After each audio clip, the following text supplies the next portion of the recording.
everyone, Snipey47A here. Now firstly, some of you may have noticed that I'm in the middle of rebranding my channel. I will have more on this at another time and we'll make an announcement when everything is ready.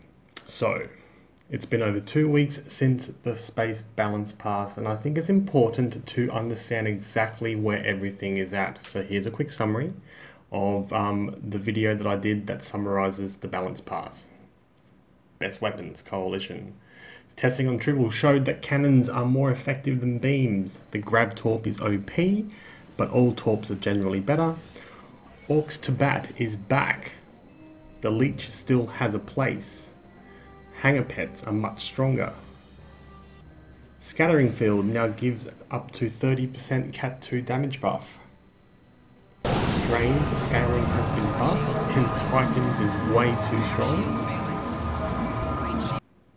And there probably will be more than one single meta finally.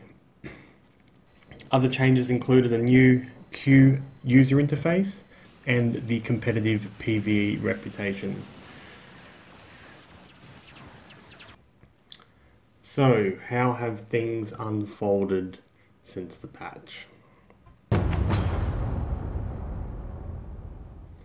The top DPS so far is from Acid Presley, who has done 208,700 DPS, and that was done with Coalition Disruptor Beam Arrays, the Terran Beam Array, and the Cutting Beam. In fact, his Cutting Beam did 16,900 DPS on its own. I myself have gotten 12,000 DPS out of it, and it seems to have benefited from the Balance Pass. 36k or 36,000 DPS came from pets, of which 19,000 of that was from the Romulan fleet support. The reason that beams are stronger, despite what I reported earlier, is primarily due to one reason: UI lag, or user interface lag. The game's very laggy in some areas, and this is entirely across PvE and PvP. We've noticed massive amounts of UI lag that are impacting weapon or ability activation. This is hurting cannons due to their directional nature and slightly different firing cycles to beams. Therefore, the changes we were expecting in regards to cannon performance are not being realized. Cryptic needs to fix the UI lag as a priority, as it's impacting all corners of the game. Other general things many high DPS builds are equipping is the Plasmonic Leech, as predicted. Teams do have at least one person running the Iconian 3-piece, at least, while the rest are running the Nucara 2-piece. And there are some players using energy torps. Spencer seems to be getting 20 to 30,000 DPS from the Nausicaan torp with Torp Spread 3 on his Disruptor DPS build. Hanger Pets are simply producing insane damage. I was tinkering with a drain build to shut down the final attack cube in ISA with my Breen carrier, and it was not structured to do DPS in any way. But check this out. It did 48,400 DPS, of which 33,600 DPS came from the pets. And out of that 33,000, 24,500 were the Plesh Breck Raider pets. Orcs to Bat is the preferred way to achieve buff cooldown reduction consistently, and there are no surprises there. Overall, high-end DPS people are pushing the boundaries back towards and over the 200,000 mark. For many of the other players who track their DPS, it's been a mixed bag. From various sources such as social media, the DPS channels themselves, and other channels like Reddit. What I term normal players, for lack of a better description, seems to have had their damage reduction range from anywhere between 20 to 50%, and this is easily explained. The players nearing the 50% reduction mark were clearly achieving their DPS due to the unbalanced gear, such as plasma consoles or feedback pulse, and all the other stuff that they that wasn't working properly that they fixed, and this was masking their true piloting abilities. Those which suffered a smaller drop relied less on that type of gear and/or are generally all-round better ship pilots. The Season 13 reputation system is called Competitive Wargames, which has 2 space and 1 ground PvE missions with PvP elements in it, and players have been reporting issues with these queues, such as players AFKing just to collect the marks, and long queue times possibly impacted by the player potential system, and another issue with the QUI, which I'll go through shortly. But generally the feedback I've been hearing, not only from DPS circles, but across many corners of the game, is that people are enjoying these missions and the PvP elements in them are not that bad. Cryptic has already started fixing the AFK issue by implementing penalties for those players who simply spoil the game for others who want to have a good go at it, and this is pleasing to see. However, these queues, and in fact all queues, are being affected by the very buggy new queue list user interface. Joining queues with a team has been very problematic, with many teams having to reform or break apart and start, build a new team multiple times just for the queue to accept them. This is leaving a very sour flavour in the mouths of many players, and it needs to be fixed as a matter of urgency. The other queue I've done since the patch is the Battle of Corfez, which is now much more like an elite difficulty mission than previous. Now, if we're honest, it was too easy after they watered it down due to player feedback about its difficulty, when the reputation system that's associated with that queue was still new. I'm glad they have restored its difficulty, encouraging players to lift their skills to be to better able to complete it.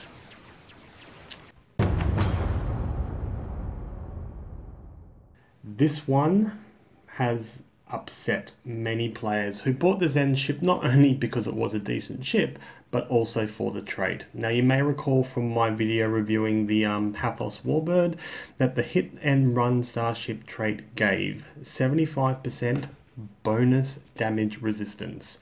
Now, this is different to just all damage resistance. It's bonus damage resistance works on an entirely different diminishing returns curve, and 75% bonus is a massive amount. It is a massive amount, and it didn't last for very long. But it made you very, very tanky for that short period of time. Also gave you 20% all damage, which is Cat 2, and 30% critical chance. Now, apparently there was a colossal error, and the trait now only gives 75% normal damage resist, which is far less effective, and 30% critical severity damage. And they've also added a 35-second lockout. Now, to be honest, when they released the trait, I had a feeling a lockout would eventually come due to duty officers like the emergency con hologram. What I wasn't expecting was a complete and fundamental change to the trait. Now, according to Bordicus in the live stream that he was on this week, he stated that the trait caused a lot of headaches when it launched because it didn't reflect the design document, and they overlooked the ability to cool down evasive by that duty officer. Now, he said that he had to go to all the way up the chain to fix this because it was impacting players who just recently spent money on the ship.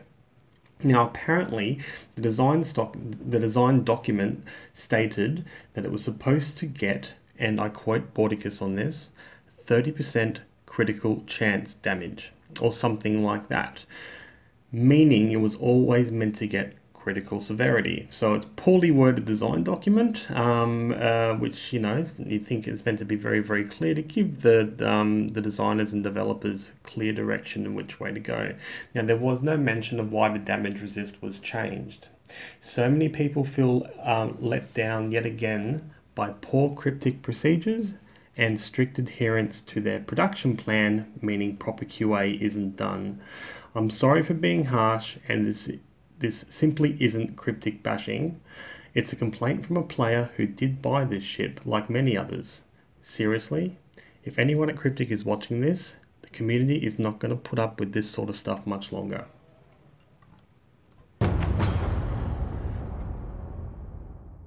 The first weekend of the patch was fantastic. Players who haven't been around since Delta Rising came back to check out the Balance Pass impact on PvP, and obviously they came in with high hopes and also high expectations. Seriously, it was awesome seeing PvP queues so full and multiples of them running. It has been such a long time since I've seen that. How I longed for, this day. Unfortunately, the hopes of a proper balance were dashed primarily due to Tycoon's Rift. Now, you will recall from my summary video that I showed how powerful Tycoon's Rift had become, and despite our warnings to Spartan multiple times about it, it just wasn't changed.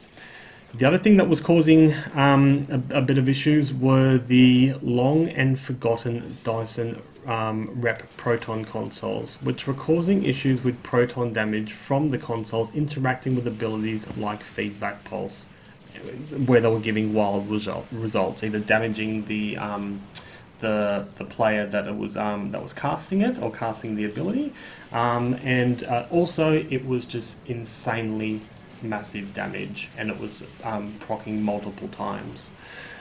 Furthermore, there seems to be an issue with the disable and hold lockouts, as they appear to be able to be bypassed, possibly by multiple players stacking them on one person. I'm not exactly sure what is going on here, but it doesn't appear that there is a lockout on some things that we were told there was going to get a lockout or resist for a period of time after you've been affected by it. Now, combine this with pre-made teams running the Wells Temporal Science Vessel with the Temporal Backstep console, and they're all using these things to their advantage. There are a few other abilities as well that don't have proper counters that I won't discuss here, so I don't want to spread them around, but these have been advised to Cryptic, so hopefully they will take a serious look at them. Cryptic has responded this week by retuning Tycoon's Rift. Now, apparently, Tycoons will only drain the power that's in your subsystem at the time of activation, according to the patch notes, allowing for your power to regenerate. Now, initial testing during the actual patch when Holodeck was down was encouraging, but further testing does need to be done. Hopefully allowing Season 13 to launch with PvP still having some serious exploits in them. Hopefully this hasn't driven players who left the game, came back, and hopefully hasn't driven them away for good. Okay, it is a bit disappointing that they did return to such a state, and I hope that first impressions won't last in this case.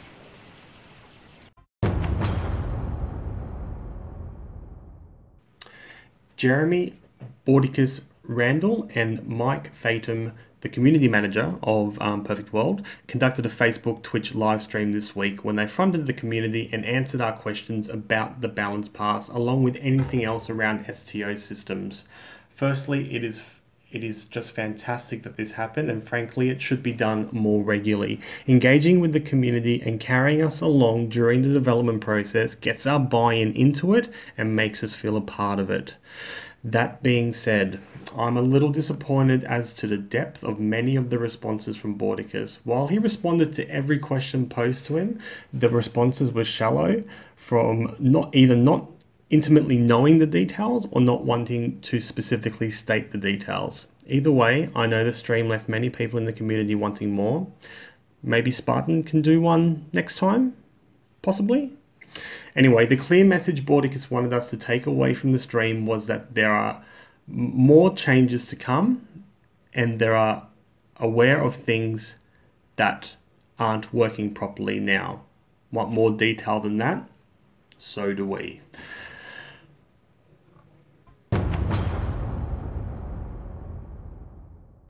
Now, while I don't have official stats apart from Reddit viewing numbers and Steam login numbers, the game generally seems a lot quieter than it used to be. My guess it's a combination of asking the community to swallow such a wide sweeping changes in one go, combined with expectations not met by the actual changes themselves.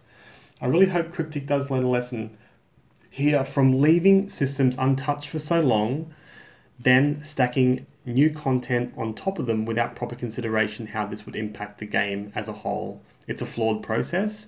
It's caused them to it's backed them into a corner when they wanted to obviously take the game in another direction down console, and another direction in terms of how the players play the game. They need to fix a lot of things up really, really quickly. Now, I have a little theory I want to share with you.